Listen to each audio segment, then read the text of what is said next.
लोक ले जाने वाले परम पूज्य स्वामी जी महाराज के चरणों में कोट कोट प्रणाम।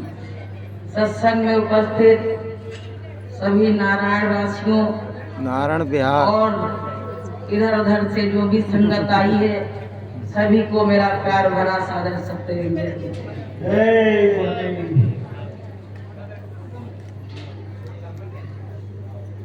भाग्य बड़े जहाँ संत पधारे करे करे सेवा भव सागर तारे।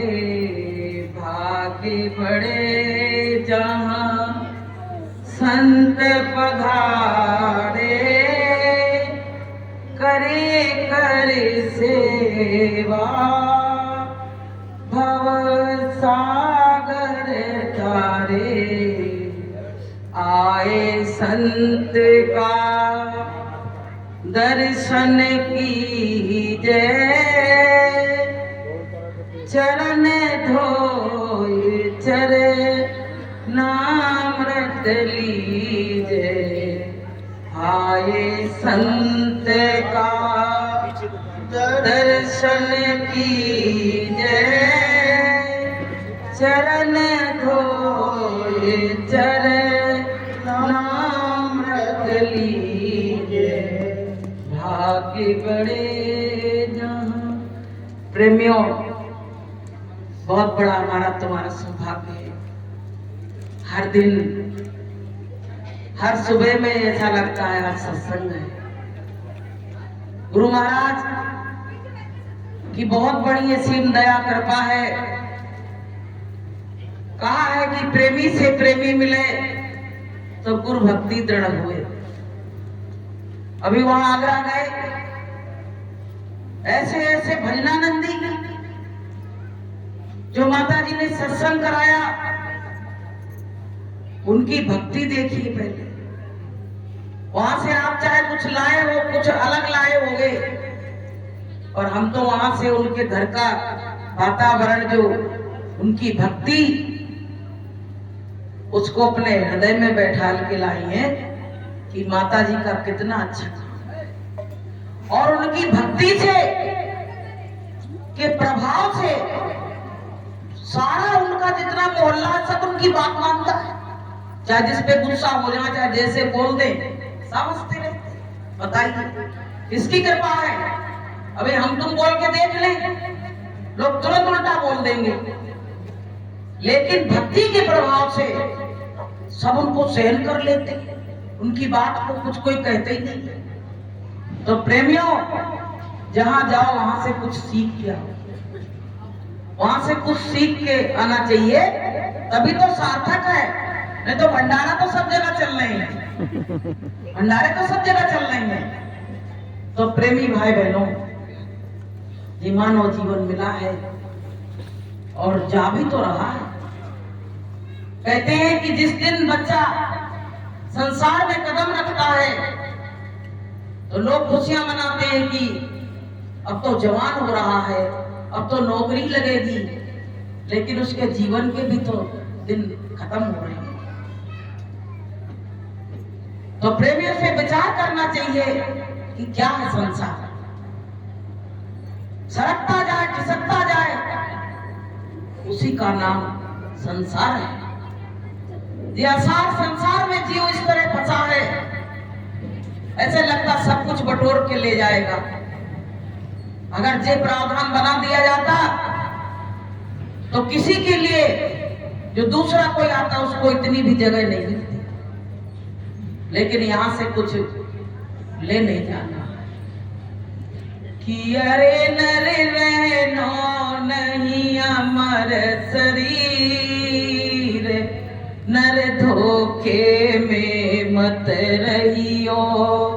अरे नर रहनो नहीं अमर शरीर, नर धोखे में मत रहियो।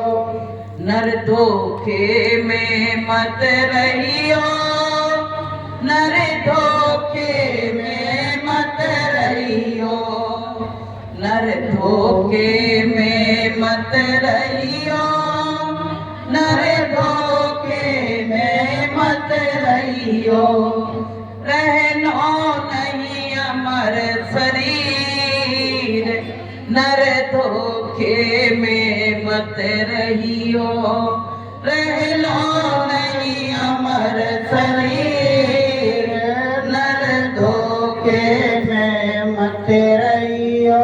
ये दो दिन के मेले उड़ जाएंगे हंस अकेले, ये दो दिन के मेले उड़ जाएंगे हंस अकेले। अरे यहाँ रहे न बड़े बड़े वीर, नर धोखे में मत रहियो, यहाँ रहे न बड़े बड़े वीर, नर धोखे में मक्खी लगेंगे, मत रहियो, मक्खी लगेंगी। रहनो नहीं अमर शरीर, नर धोखे में मत रहियो। तो प्रेमियों, ये शरीर अमर नहीं है, इसको कहते नहीं संत कि मिट्टी का खिलौना मिट्टी में मिल जाएगा, और मान मेरा कहना नहीं तो पछताएगा।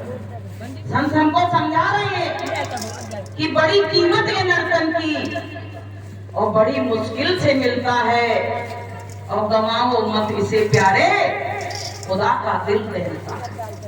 बहुत कीमत है इसकी। अब वो कीमत क्या है? हम इसको बेचने जाएं तो क्या बिकेगा? इसके एक एक पार्ट्स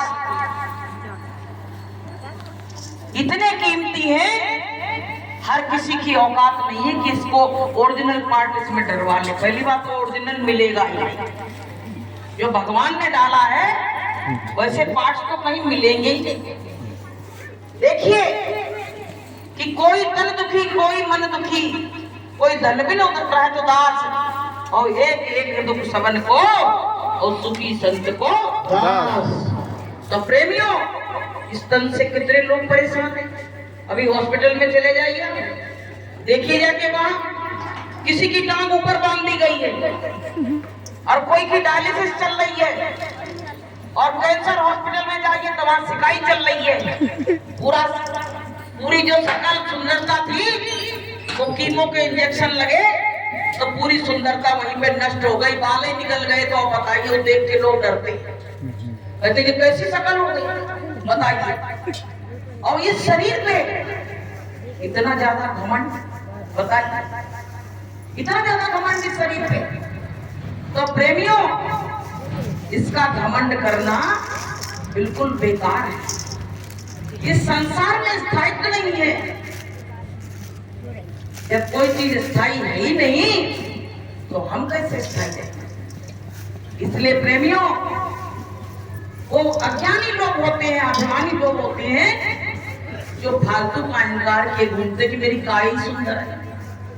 तमाम माताएं मैंने इसी में अपना जीवन खो दे रही है, और बोलेंगी नहीं किसी से।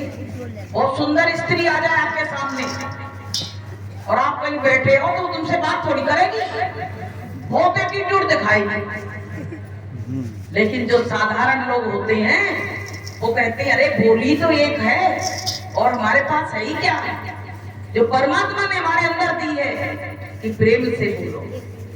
तो प्रेमियों, प्रेम तो परमात्मा के सत्संग में सिखाया जाता है।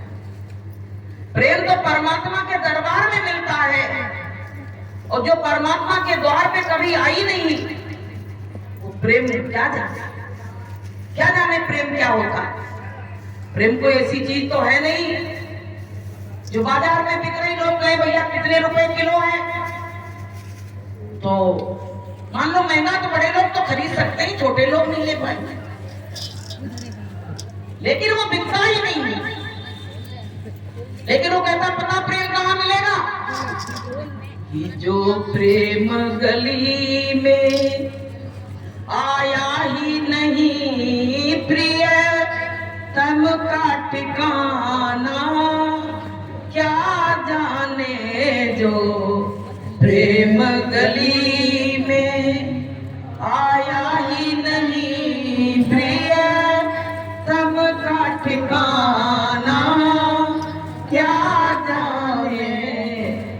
जिसने कभी प्रेम किया ही नहीं वो प्रेम जताना क्या जाने। जिसने कभी प्रेम किया ही नहीं वो प्रेम जताना क्या जाने। जो प्रेम गली में, जो प्रेम की गली में उसने कदम ही नहीं रखे है, वो प्रेम क्या जाने। तुमने अपने बच्चों से प्रेम किया, अपने परिवार से प्रेम किया, लेकिन उससे प्रेम नहीं किया जो तुम्हारा असली प्रेमी था परमात्मा, उससे तुमने कभी प्रेम ही नहीं किया। पता है? तो प्रेमियों, गुरु महाराज कहते हैं बच्चों प्रेम करना सीखो। कहते हैं कि सत्संगत से प्यार करना सीखो जी, जीवन का उद्धार करना सीखो जी। सत्संगत से प्यार करना सीखो जी, जीवन का उद्धार करना सीखो जी। तो संगत से प्यार करना मालिक से प्यार करना है। गुरु से हम प्यार कर रहे हैं, अगर संगत से प्रेम कर रहे हैं तो हम गुरु से प्रेम कर रहे हैं। तो प्रेमियों, मालिक की दया से ये ऐसे अवसर मिलते रहते हैं, सबसे मिलन जुलन होता रहता है और मनुष्य जीवन धीरे धीरे धीरे धीरे कहते नहीं है कि सुबह होती है शाम होती है और जिंदगी यूं ही तमाम। आप बताइए धीरे धीरे धीरे धीरे जीवन की शाम होने वाली। जीवन की शाम मतलब हमारी मृत्यु होने वाली है। गुरु महाराज कहते बच्चों कि दिन रूपी सफेद चूहा और रात रूपी काला चूहा हमारे जीवन की डोर को कुतर कुतर के खा रहा है, हमको होश ही नहीं है। हम कहते भैया ये प्लॉट ले लो, वो गाड़ी ले लो, गमला ले लो, और उसी में फंसे हैं और तब तक वो आ जाएगा कहेगा आप खाली करो चलो। तुम गाड़ी में बैठ भी नहीं पाए, अब बताओ क्या करेंगे। तो पता है कि जहां आशा और वही पासा। अब मकान बनवाए, प्रवेश करा नहीं पाए, तब तक उसने कहा चलो अब तो तुम्हारा टाइम हो गया। अब क्या करोगे? अब क्या उससे कहोगे भैया 15 दिन और रह लेने दो? वो तो क्या कहता है, एक पल एक सेकंड का मौका नहीं देंगे। तुम 15 दिन की बात कर रहे हो, इतने दिन जब रहकर नहीं रह पाए। तो प्रेमियों, यहां से सबको जाना है, इसलिए गुरु महाराज कहते बच्चों उतना ही सामान इकट्ठा करो। जैसे आपको कहीं जाना हो, आप कह रहे हैं हम तो सुविधा से जाएंगे, 2-2 बैग लेके जाएंगे, और पता चला जैसे इलाहाबाद के कुंभ में गए लोग तो उनको 20-20 किलोमीटर 40-40 किलोमीटर पैदल चलना पड़ा। अब वो क्या करोगी, सामान फेंकोगी क्या? फेंक तो पाओगी नहीं। अब चल रही है तो थकान भी आ रही है, अब क्या करोगी? अब कहती ना इधर के रह गए और ना उधर के रह गए, अब क्या करें? ऐसे जो पाप की गठरी को बांध बांध के रख रहे हैं, जो तमाम कर्मों को इकट्ठा कर रही है, और जब वहां जाओगे तो मार अलग लगाता है, पीने को पानी अलग नहीं देता है, भूख से लोग तड़पते हैं तो वो भूख भी नहीं मिटती है, सामान अलग रखा। बताओ क्या हालत होगी? हालत खराब होगी कि नहीं होगी? तो प्रेमियों, अगर कम सामान होता तो शायद चले भी जाते। इसलिए हमको पाप की गठरी को, ना पुण्य की गठरी ले जाना है, ना हमको पाप की गठरी ले जाना। गठरियां दोनों भारी है, दोनों गठरी भारी है। गुरु महाराज कहते हैं बेड़ियां तो बेड़ियां हैं, चाहे पाप की बेड़ी हो और चाहे पुण्य की बेड़ी हो, तुमको अगर बांध दिया जाए तो तुमको ना लोहे की बेड़ी अच्छी लगेगी, ना सोने की बेड़ी अच्छी लगेगी। तो प्रेमियों, थोड़ा सा बोझा गुरु के चरणों में चढ़ा कि पाप गठरिया सर से पटक दे, पाप गठरिया सर से पटक दे, लोभ जो आए तो हाथ झटक दे, लोभ जो आए तो हाथ झटक दे, प्रभु की पकड़ो कलाई रे तेरी बीती उमरिया, प्रभु की पकड़ो कलाई रे तेरी बीती उमरिया, अब तो भजन करो भाई रे तेरी बीती उमरिया, अब तो भजन करो भाई रे तेरी बीती उमरिया। तो प्रेमियों कहते हाथ झटक दो, कोई हाथ झटकने वाला बैठा है इसमें? बल्कि कहते हैं और बोरा लेकर चलेंगे तो भर लाएंगे, वहां तो बहुत मिल रहा है। अरे भंडारे में पहले भरने लगती है, भंडारे में पंगत खा नहीं पाई और थैली ले लेके चल देती, कहती इसमें नहीं भाई बच्चे, अरे बच्चों को लाती सत्संग में तो उनको सत्संग भी मिलता और प्रसाद भी मिलता, दोनों चीजें मिलती, लेकिन तो उनको लाई तो नहीं और गर्म भार और चढ़ा रही है। अगर प्रसाद ले जाना है बहनों, कान खोल के सुन लो, तो केवल इलायची के दाने ले जाया करो और बिल्कुल ये पन्नी वाला मामला खत्म कर दो। नहीं तो पता है गुरु महाराज कहते बच्चों तुम जितना बांध के ले जाते हो उतने में जाने और कितनी संगत आएगी तो उसको भी थोड़ा थोड़ा मिल जाएगा। बताइए घर में सो रहे उनके लिए तो जा रहा है और जो यहाँ चल के आए उनके लिए सब खत्म हो गया भंडारा, कितनी अशोभनीय बात है। तो बताइए जो चीज सड़ जाएगी तुरंत जाके उसको तो भरने में लगे हो, तो धनवान खजाना कौन नहीं भरेगा? ये बताओ कि माया मरी न मन हमारा और मरी मरी गया शरीर और आशा तृष्णा ना मरी और कह गए दास कबीर। अरे प्रसाद तो खिलाती हो, घर में जाके सत्संग में तो सुनाओ कि आज हम ये सुन के आए हैं बेटा, लेकिन मेरी बात सुन ले तब हम प्रसाद देंगे। तो तुम्हारा मोह तो उनको दुर्योधन बनाए दे रहा है और वही दुर्योधन आज समाज में कितना बड़ा कलंकित हो रहा है। तब तो एक दुर्योधन था तो नाम एक कोई पड़ा था, आज देखिए घर घर दुर्योधन पैदा हो गए, क्योंकि माँ बाप संस्कार विहीन है, इसलिए बच्चों को भी संस्कार विहीन करना।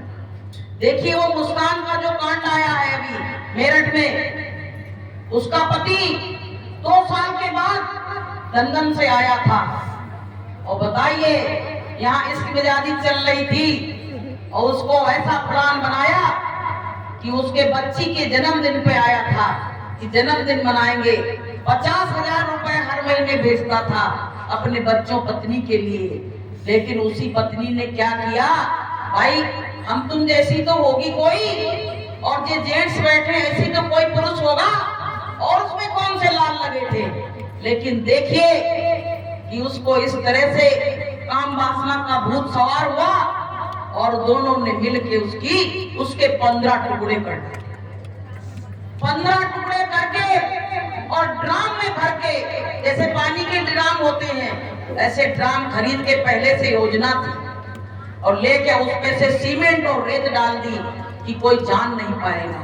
बताइए पहले ये क्या हो रहा हमारे देश में कि धर्म रो रहा है, धर्म हो रहा है, प्रभु तेरी दुनिया में क्या हो रहा है।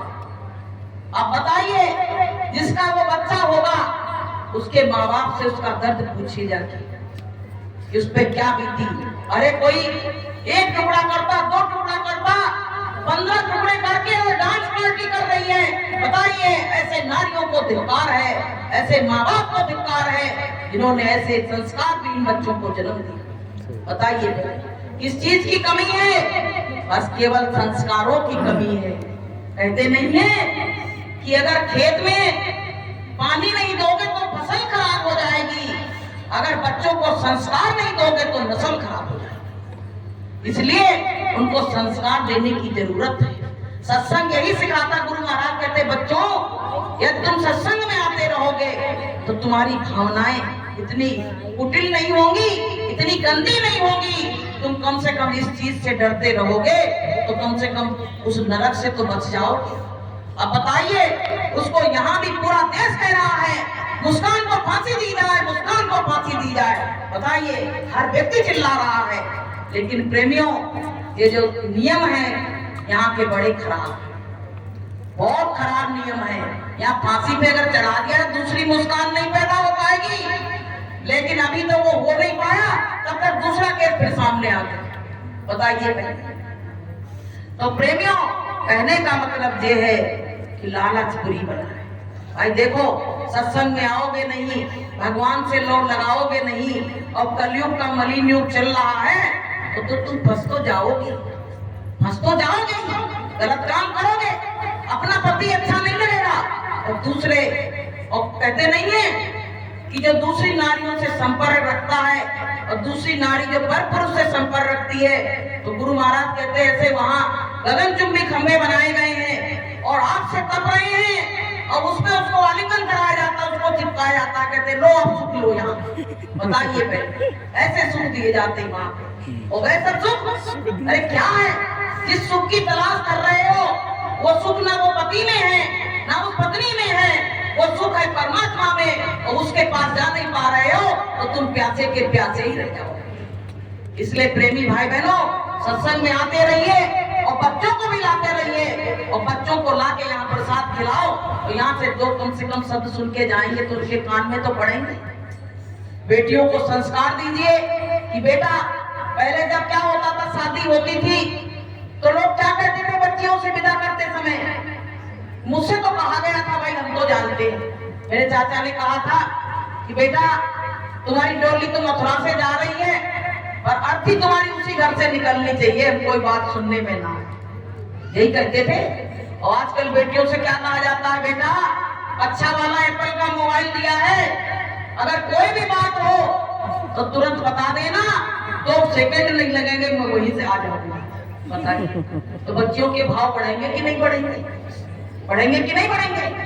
फोन से माता बहने पूछती है कि बेटा क्या बनाया था, क्या खाया था? अरे तुमको दूसरे घर से क्या मतलब है, चाहे कुछ खाए चाहे कुछ पिए, तुमको क्या करना? तो दूसरे के घर में जो दखलंदाजी करता है कि जो घर फूंके आप लो, अपनों ले फूंका। तो प्रेमियों, किसी के घर में आग मत लगाओ। बच्चे डर गए हैं इस वातावरण को देख के, बच्चे डर गए हैं, कह रहे अब तो शादी बिल्कुल कैंसिल करो, अब कोई शादी नहीं करेगा। आज की घटना भी बताओ। बच्चे सुरक्षित नहीं है। आज ही पेपर में आई कि वो क्या था, एक पत्नी थी, वो किसी दूसरे से लगी हुई थी और बढ़िया तैयार होके गई, तो पति को कुछ शंका हो गई, तो पति ने वहां खड़ा हुआ जहां से गाड़ी निकलती है हाईवे पे, वहां कहीं जाके खड़ा हो गया। अब वो अपने उसके आशिक के संग और गाड़ी में बैठ के बढ़िया जा रही, हंसती खेलती, उसने वहां पकड़ लिया। उसने कुछ कहा होगा, भाई ये चीज किसी को बर्दाश्त नहीं होती। कहते जड़ जोरू और जमीन इसी की लड़ाई दुनिया में है। तो क्या हुआ कि उसको कार ऐसे उसके ऊपर कार चढ़ा दी और घसीटती हुई कार उसको बहुत दूर तक ले गई। बताइए, तो मर तो नहीं पाया, वो बच गया है, बच क्या गया बेचारा। और घर में जाके हिम्मत देखिए, घर में जाके सारा सामान उठा लाई, जो जेवर वगैरह उसके सब रखी थी। 3 बच्चों की मां ऐसे कर सकती। बताइए कैसा समय बदल गया। तो प्रेमियों, सबको सत्संग की इस समय बहुत जरूरत है। कलयुग में सत्संग की बहुत जरूरत है। जिसके घर में सत्संग की लक्ष्मण रेखा होगी, उसके घर में ये कांड नहीं हो पाएगा। लेकिन जिसके घर में गुरु नहीं है, सत्संग नहीं है, उसके घर में अभी क्या देखा है, अभी देखते जाओ, अभी देखते जाओ। तो प्रेमियों, ये मानव जीवन हमको भगवान की भक्ति के लिए मिला था, और यहाँ आके हम कैसे कैसे बुरे कामों में फंस गए। तो अपने बच्चों को संस्कारवान बनाओ। जब संस्कार आ जाएंगे तो प्रेमियों देखो, गंदगी तो अपने अंदर भरी है, और हम कह रहे हैं कि नहीं, गंदगी तो उधर भरी है, गंदगी अपने अंदर भरी है। एक बार क्या हुआ, एक गांव में कुतिया मर गई। कहाँ मरी? कुआं में, जिसका पानी पिया जाता है, वही में गिर गई। उसी में बड़ी बदबू आई, लोग मजबूरी में पिए, एक ही कुआं। अब जाए तो कहाँ जाए? तब तक उधर से महात्मा जी आ रहे। तो महात्मा जी ने कही भाई पूरा गांव परेशान है, क्या बात हो गई? अरे महात्मा जी अब बच्चे आ गए। बोले क्यों? बोले इस कुआं में बड़ी बदबू आ रही है।